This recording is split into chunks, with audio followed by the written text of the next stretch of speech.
Hello to everyone out there. Thank you so much for clicking and watching this episode of Mommy Sips and Tips. I have taken a very long break, but I had good reasons. The first reason is it was during the election period. I was approached by a couple people to do a couple of controversial interviews. And I had to take a step back and try to remember why I started Mommy Sips and Tips. And it was just for me to connect with amazing people and for folks to share with each other. So it wasn't about politics, it wasn't about controversy. It was about just fun and sharing. The second reason why I've been away is because my mom was ill. She had ALS and she passed away in February. And that was really hard for me and my family.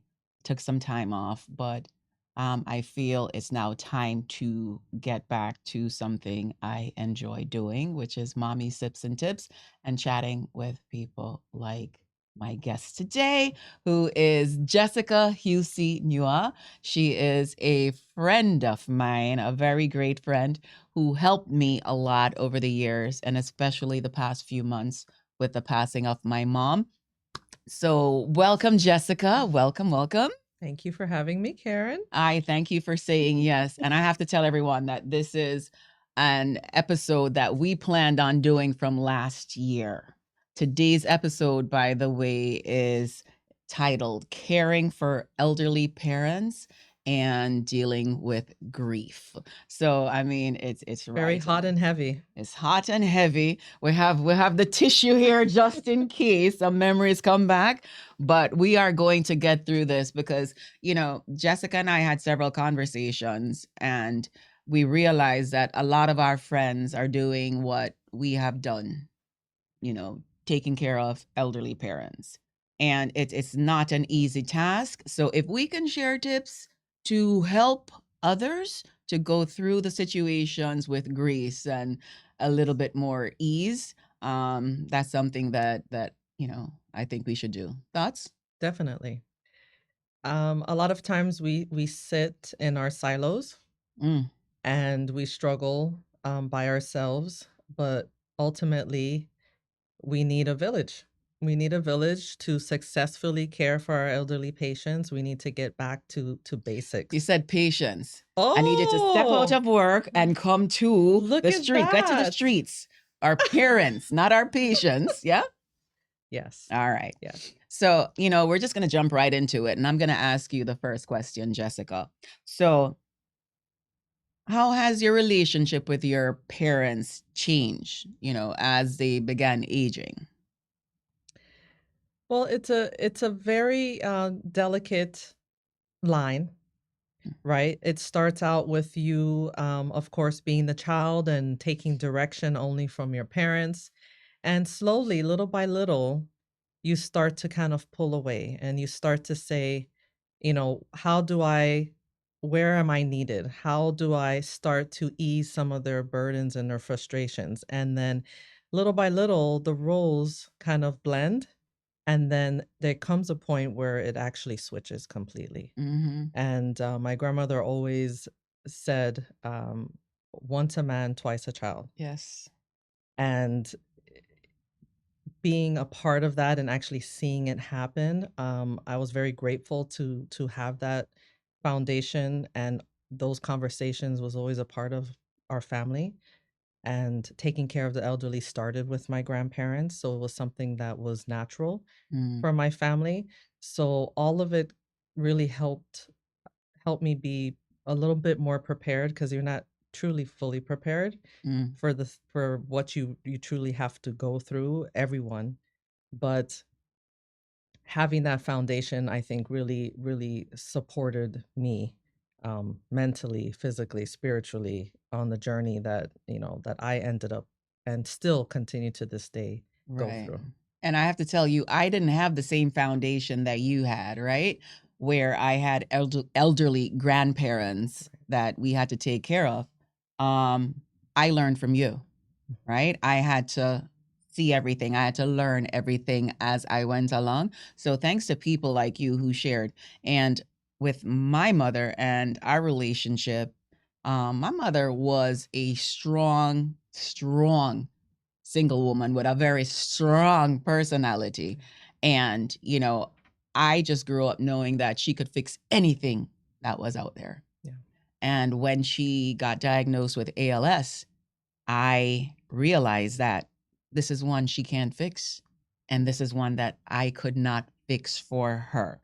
So the relationship, I was hoping that it would get better because, my mom has a strong personality and I am my mother. So two strong personalities, Yeah, I will not say anything else. You can just imagine what that was like, absolutely. right?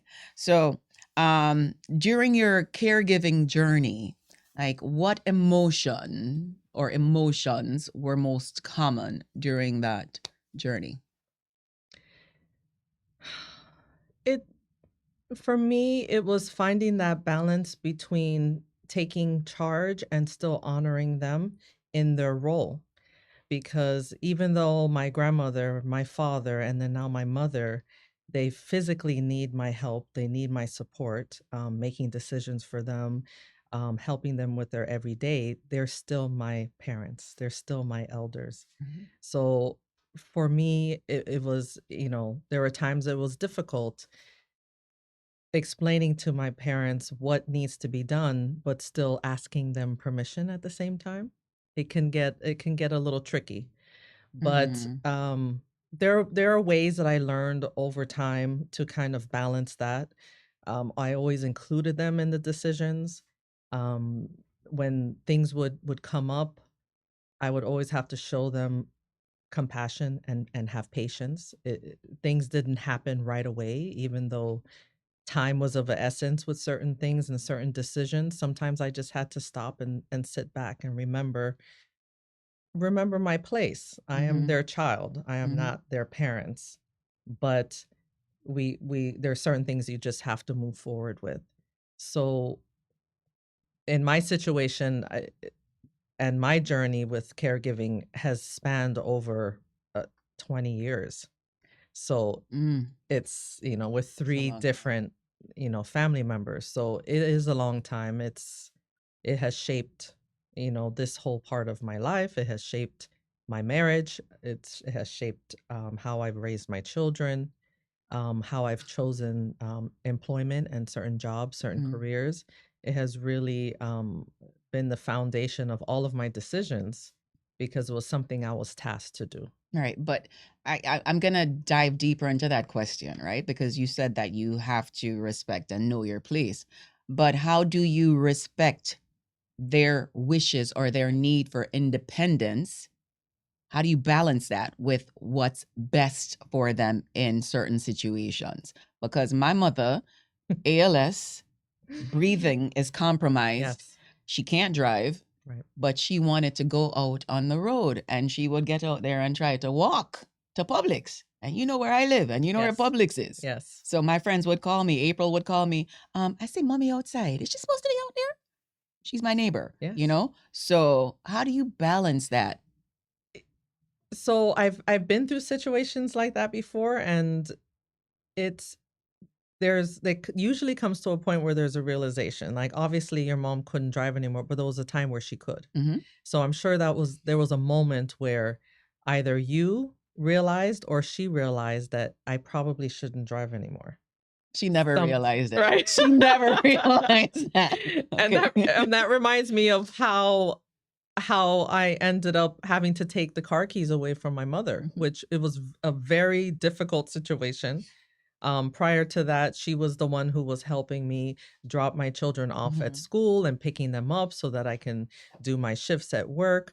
And then neighbors, friends that worked at Publix would call Mhm. me to tell me, "Hey, I see your mom here, and she's been here for 3 hours, and I don't think she realizes where she is."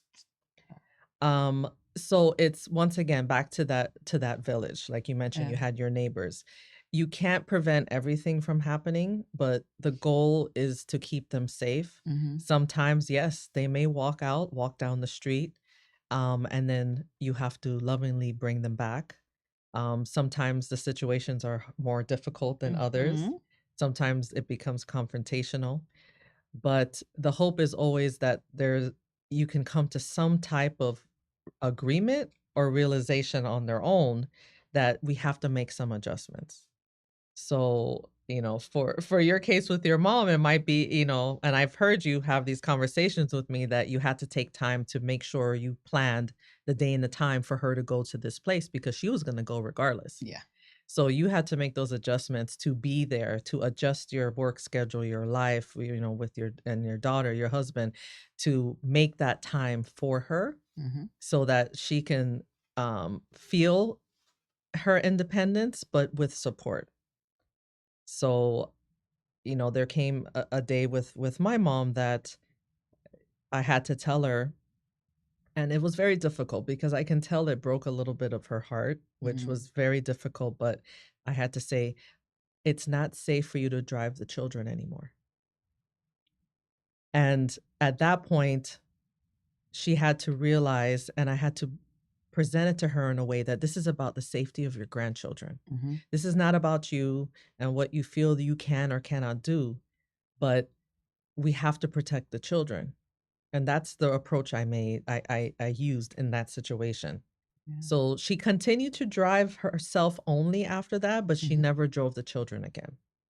So I had to appeal to her heart in that moment, and luckily through, you know, even though my mom has had 3 strokes, she hasn't lost her ability to comprehend. So I'm That's very, a blessing. very That's a grateful for that. blessing. She doesn't suffer from dementia. I can still reason with her. So I've been blessed with that. Yes. And Yes, I'm indeed. I'm thinking God did that for me because I had already helped to take care of my father who had Mhm. prostate cancer for 20 years. He battled cancer. And then my grandmother prior to that had multiple strokes and we cared for her first. So I almost felt like he's like, "You know what? You've kind of been through enough. So Give you I mean, let me I'm give gonna you a little I want to break. give Let you me a give you a little little break. break so that you can at least reason with your mother." Right. And I have to say I'm really am blessed that I have still have that even to this day, even though she is bedbound and Mhm. wheelchair bound. Um, I can reason with her. Right. So I know that you said that your dad passed away and so did grandma, right? Mhm. And you were caring for them both and you're still caring for mom today. Um what would you say is the most rewarding part of caring for your parents or grandma? So, see, now you're gonna make me need tissue. Here. Hang on to that. So, um, I would say it's twofold. Um, First is that my children learn how to care for other human beings and for them to learn in real time what empathy is. So that as children in the world today, they learn that the world doesn't revolve around them. The world revolves around serving others first. So for me, that has been the most rewarding that I know that they have grown up their entire life. They don't know their life without us caring for someone elderly or sick. It's been their whole life. So even though that came with many challenges and some people would say burdens because they have helped me with things throughout all these years and they have supported Mhm. as well as my husband of course, which it takes a special person um uh, to assume all of that responsibility It sure does. as an in-law as well. So I pay, honor to my husband first. But the other most rewarding part for me is when my mom and my father and my grandmother, when they look at me, they they know love. That I'm in all of the hustle and bustle, and no matter how difficult it gets, when they look at me, I can see in their eyes how appreciative they are and that they know that I am honoring them by doing this. Me, great. because I feel myself tearing up.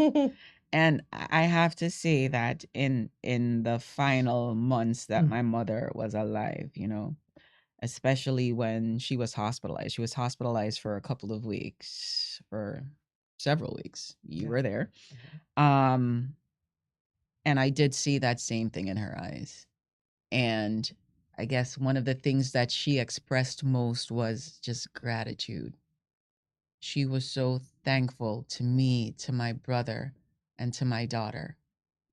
And, when we talk about the greatest reward in giving care to an elderly parent, especially someone with a terminal illness, is for me, it was just having my daughter around and knowing that my daughter had an opportunity to spend those last moments with her grandmother, serving her grandmother, helping her grandmother, bonding further with her grandmother.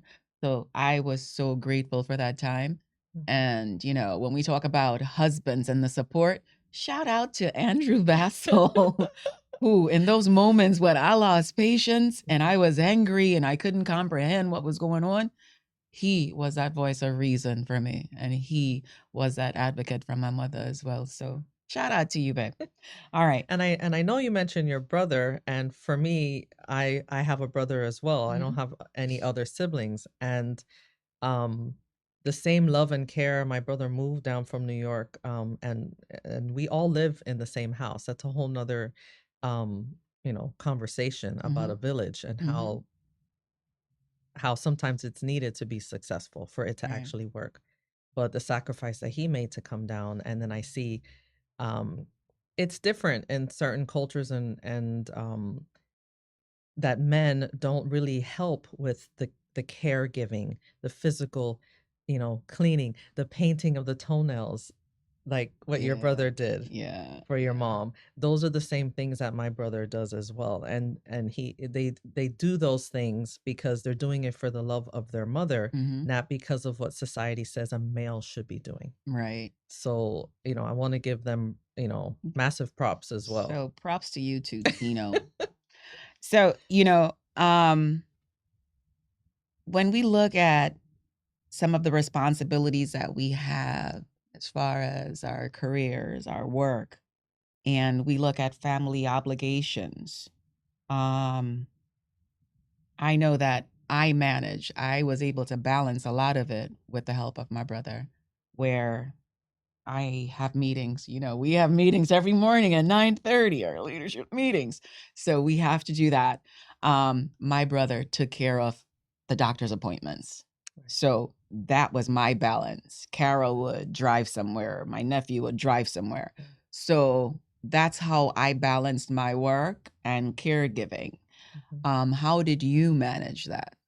It was really a little bit from everyone, really. I have a very strong church family who will come in and swoop in to help in times of need. My children, when they weren't at school and they were home from school, some kids go and they play video Mhm. games, they hang out with their friends. They're helping to watch and feed their grandmother Mhm. when they're doing their homework, until I get home. Um, it really is all hands on deck. And it's we lean on each other and our strengths and our weaknesses. So when I'm down, someone else is up and strong. And Mhm. when they're down, I'm up and strong. Which means that we have to be in tune with one another all the time to know how how much we can push one another and when we need to move back and take over. So it's you really have to invest the time to know the the support system so that you're able to call you want to be able to call someone for help to know that you're not overextending them, that it's something that they could truly do in this moment. Because the goal is for no one to feel burdened, that we share the load. So it's not just one person, everyone does a little bit so Mhm. that, it We lightens. all pitch in, right? Lightens the load. Yeah. So, Jessica, I'm going to ask you a question, no? And we talk about this all the time. because in our careers, it's all about taking care of everyone else, right? So, how do you manage your own mental health and your physical health while you're on this journey of caregiving? I mean, for me, it's my faith. It's my faith, hands down. Um, I I'm very involved in my church. I'm a leader in my church community. I'm a worship leader as well. So I have to renew myself every day. And if I forget to do that, I have my husband, my children to tell me, "Hey, Mhm, mom, you're getting a little snippy. You need to circle back, renew yourself." It's having people around me to hold me accountable. mhm. And for me to be self-aware enough to know when I need to stop and apologize, which just Yeah. happened recently. I had to apologize to different folks, just even in my household. Sometimes you come home, you're drained from work, and you just need a moment alone, but everyone may need something from you, and you may not handle the situation like Oh, you should yeah. with grace, I've which had is what the those. goal is, always to handle it with grace. But sometimes we fall short, and we have to give one another grace Mhm. to have those moments, and we love one another, so we circle back. I think I named my daughter, her middle name is Grace, because a lot of times I lack grace and I have those crash out moments where it's just, "Ah, yeah, yeah, yeah, yeah, yeah, yeah." But, you also told me that you do Pilates. You just started Pilates Well, for the I physical did. health. I did it for 2 months straight. I was very What you mean proud of you did myself. it? Yes, you stop already? You quit already? I did, I have, like, this old neck injury. I don't know if I told Okay, you, okay, okay. and one of those classes, it was just too You a went little too bit I hard. went You too went too hard, so I hard at kinda had, like, a Pilates. little flare up, so I had to back off a little, but my plan is to go back. Alright. So yeah, just, trying to get that extra walk in. Of course, at work, it's like sometimes you can do, 15, 20,000 steps Mhm. alone at work, but to go home and purposefully have time to just Intentional about walk doing something. in the neighborhood, just, breathing the air, And I you don't know? want to tell the business, but I know that you got away one week, and I know I called you and you're like, "I'm at a hotel in Palm Beach or somewhere, Boca for the weekend. I just need Yes, time." definitely. Now, especially since my brother moved down and he's in Mhm, the house as well, I'm able to have those little moments where, mhm. as long as the kids don't have any games, that we don't have any things, going on at church that I have to do, and everyone is stable. That's what I say for my mom, and medically, she is stable at that moment. I'm like, okay, so let's just go. We're in Miami. This is a vacation spot. So I'm very good at using our own town to just get away for even 1 night, 2 nights, as long as everyone has what they need at home. My husband and I will go ahead and do that. I have done it by myself as well. Mhm. Sometimes I didn't even tell anyone. I just packed a bag secretly and just said, "I'm coming back tomorrow." And they love me enough to just say, "Okay." Yeah, don't call me, I'll call Yes. you. Alright, Yeah. so, like I mentioned at the top, of this session, my mother passed away in February, the end of February. And I am still coping with that loss. I'm still dealing with it. I thought there was like a set time for grief where after 3 months I'd be okay. But I remember walking into the hospital and going by the ICU and walking into the ICU, and Yeah. I just lost it all. Um, Triggers. what helped you most when you were coping with the loss of your dad?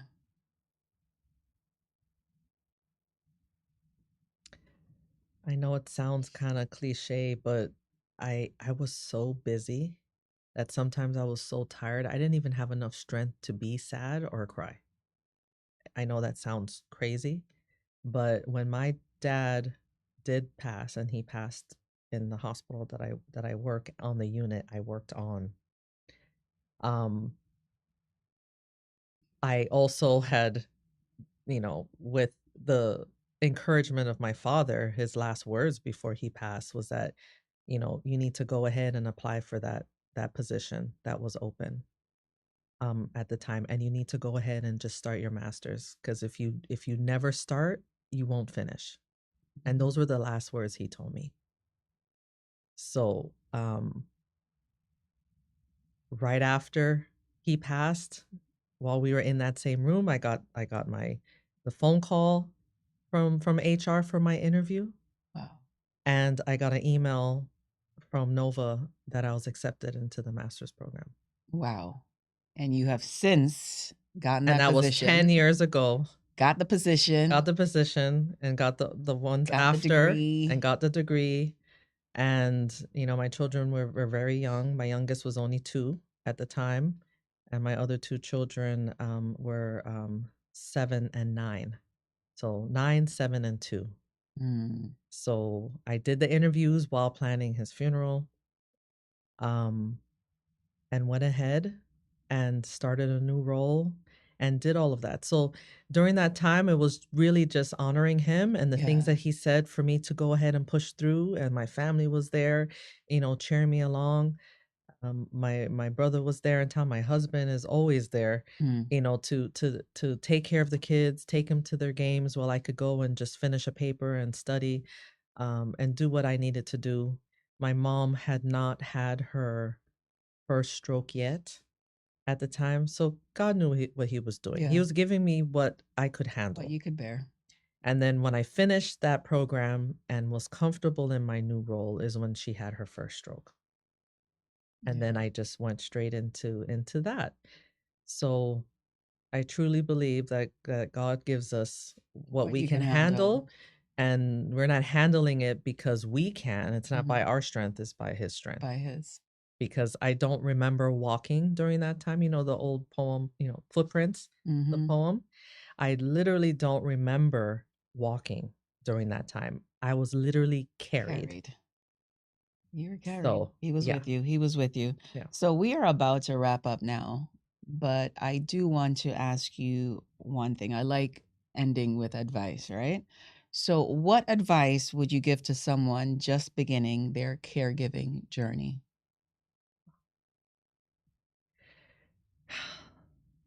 You can't solve all the issues at once.